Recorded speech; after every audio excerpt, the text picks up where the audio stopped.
Muriel est là, juste à côté de notre ami Philippe, mais elle est venue toute seule.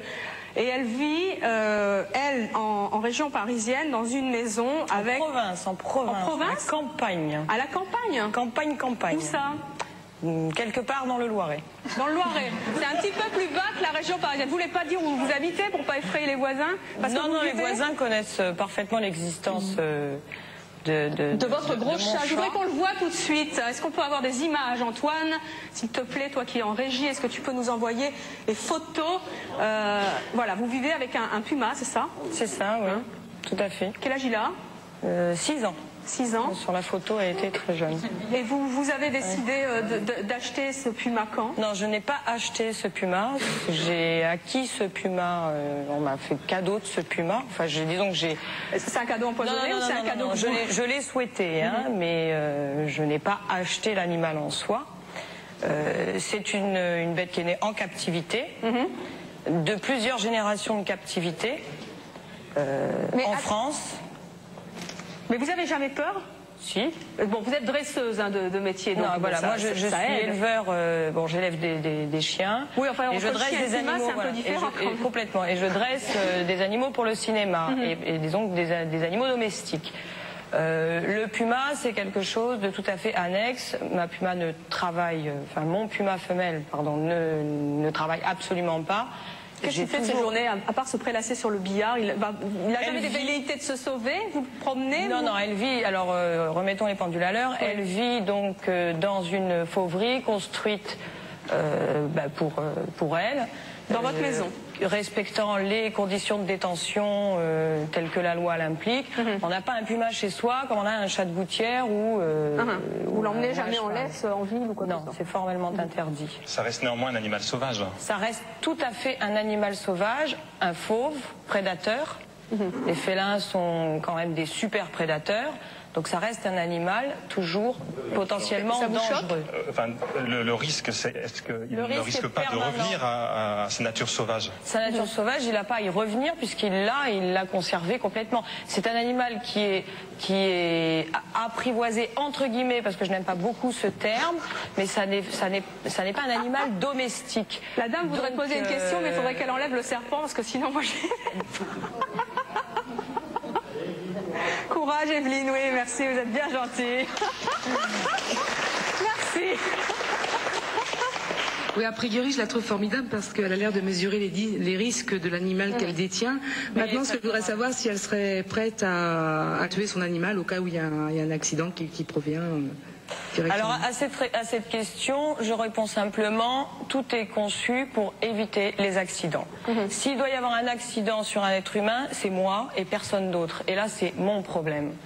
Donc elle est, si vous voulez, elle dispose, donc elle est détenue dans une structure qui observe des règles de sécurité optimales, et donc je suis responsable. Donc moi j'ai absolument pas envie qu'elle s'échappe ou que quelqu'un rentre.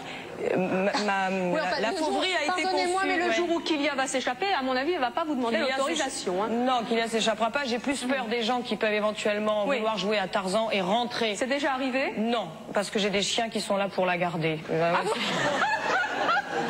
Vous avez des chiens pour garder le puma? J'ai des chiens pour garder le puma. Le puma a jamais bouffé les chiens? Non, le puma a été élevé avec certains de mes chiens. D'accord. Et lorsque votre puma est malade ou blessé, est-ce que vous avez de la difficulté à trouver un vétérinaire?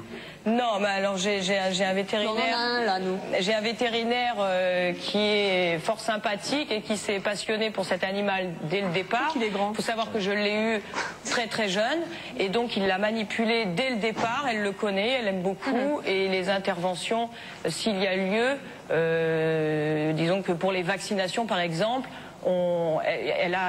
Je dispose donc ce qu'on appelle une cage de contention qui permet de pouvoir faire des manipulations sans contact avec l'animal. Et ceci dit, bon, mon vétérinaire a un très très bon contact avec et on la vaccine tous les ans sans aucun problème. Alors vous êtes également vétérinaire? Oui, moi je suis vétérinaire. Et qu'est-ce que vous pensez de tout ça? D'abord, est-ce que vous avez déjà soigné des pumas en France? Non, moi j'ai soigné des animaux exotiques, je suis spécialisé dans les reptiles. Par contre, là, au niveau des pumas, enfin des félins, des singes et des crocodiles, alligators, je trouve que c'est absolument inadmissible. Ces animaux n'ont rien à faire en captivité. Pourquoi? Qu'est-ce qu'ils risquent? Comment? Qu'est-ce qu'il va Alors fermez tous les zoos, monsieur, à ce moment-là. Non, les zoos, ce ne sont pas des particuliers. Il y a des structures qui sont adaptées. Venez chez moi et vous constaterez Et les animaux se reproduisent dans les zoos. Est-ce que vous avez reproduit votre puma femelle seule? Ah non. Et je vois pas pourquoi de la faire reproduire. Elle n'a pas droit. Et le puma, n'oubliez pas que le puma fait partie des animaux qui observent des vies de solitaires, prédateurs solitaires. Vous me diriez, un lion, ça semblerait aller contre nature à ce stade-là, dans la mesure où c'est un félin à vie sociale. N'oubliez pas que c'est le seul et unique félin à vie sociale. Le puma, la panthère, le tigre sont des animaux solitaires, et ma puma ne manque pas.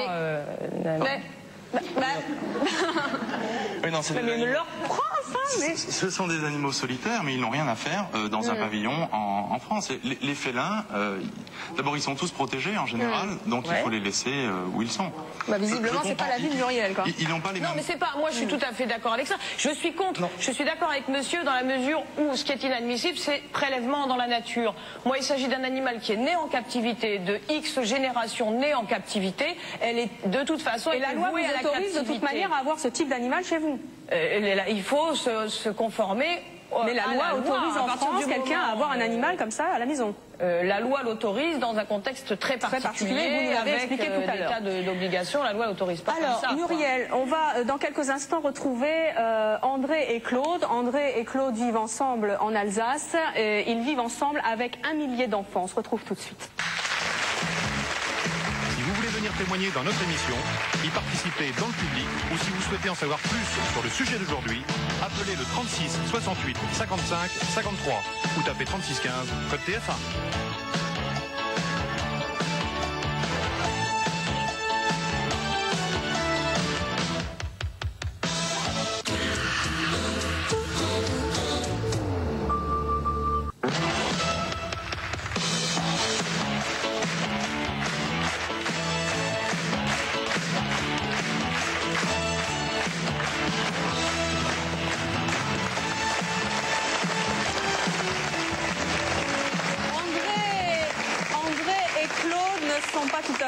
Un couple comme les autres, car ils vivent avec leur bébé, je disais tout à l'heure, 1300 araignées. Bonjour à tous les deux, vous n'êtes donc pas venus seuls. Moi je voudrais savoir, qu'est-ce que vous faites avec 1300 araignées qui vivent dans 12 mètres carrés? Les petites araignées, faut savoir que les araignées n'ont pas besoin de beaucoup de place, quoi. Pas beaucoup de place? Non. Alors là, elles en ont de la place parce que là, elles sont sur Claude. Une belle broche, a dit madame tout à l'heure. Si vous voulez la même, il n'y a pas de problème, je vous l'amène, pas moi, mais je vous amène la dame qui vous donnera la broche.